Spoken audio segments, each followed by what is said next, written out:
Napanood nyo na yung isang episode ng Friends. I have to tie my shoes, so you go ahead, I'll catch up. Okay, okay.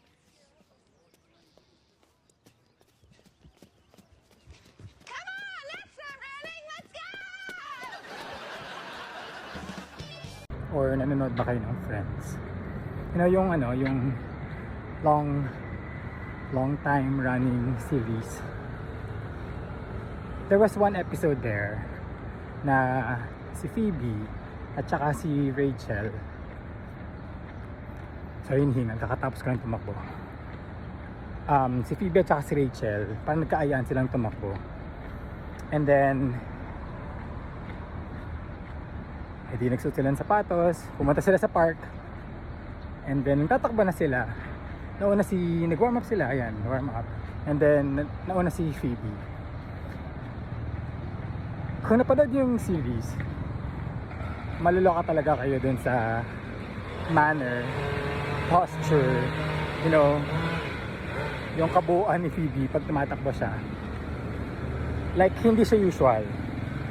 Yung mukha siyang nagwawala pero tumatakbo, parang ganun. And then of course, si Rachel as pa-social girl, you know, kung nanonood kayo ng Friends, hindi siya yung ganun. Oh, ang ingay.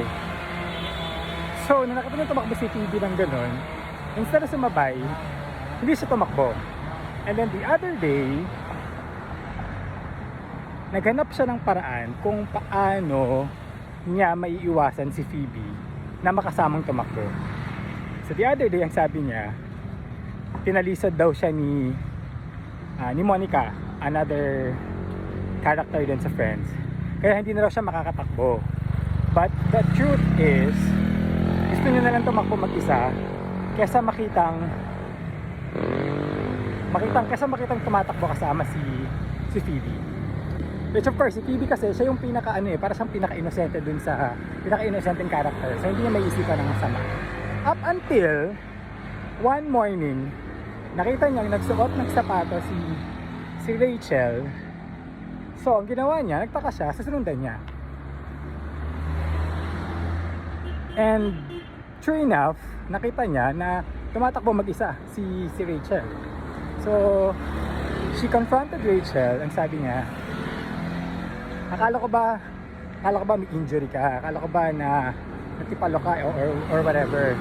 Bakit tumatakbo ka ngayon? Tell me the truth, sabi niya. Sabi ni Rachel, ay magaling na ako, kaya ko nang tumakbo ulit. Hindi na naniwala si Phoebe. So sabi niya, no, you tell me the truth. So sabi ni Rachel, the truth is, I don't want anybody seeing me running with you because the way you run, it's so embarrassing. I mean, friends kasi sila super close naman sila. So, maybe that's why ganun siya ka-honest. So, nagulat si Phoebe kasi hindi naman niya sinabi, di ba? I mean, kung sinabi siguro ni Rachel, baka napag-usapan pa nila. But, since hindi niya sinabi, nagulat si Phoebe. So, sabi ni Phoebe, why? What's wrong with the way I run? Sabi, you look weird. No, the way kung panoorin nyo, no? Or I can actually share this in a bit dito sa video natin. Well, you know, the reason that I didn't want to go running with you is because, well, you know, the way that you run is just a little... So? Well, it's embarrassing. People were looking at us like we were crazy. Why do you care? Because they're people. But people that you don't know and will never see again. Sabi ni Phoebe, why do you care so much about how I run? Why do you care so much about how you run? And more than anything else, why do you care so much how and what people will think about you when you are running? I mean, looking at it, tabi muna tayo kasi baka may mga sakit. Thinking about it, o nga no, most of the time we think much of how people see us, how people look at us, or how and what people think about us. I'm not saying na dapat tumakbo kayo kasing weird ng pagtakbo ni Phoebe. But what I'm saying is, it becomes a huge stopper for a huge potential na possibly meron ka just because you're thinking so much about how and what people think about you. I mean, imagine Phoebe kung hindi siya tumakbo despite of the way she runs.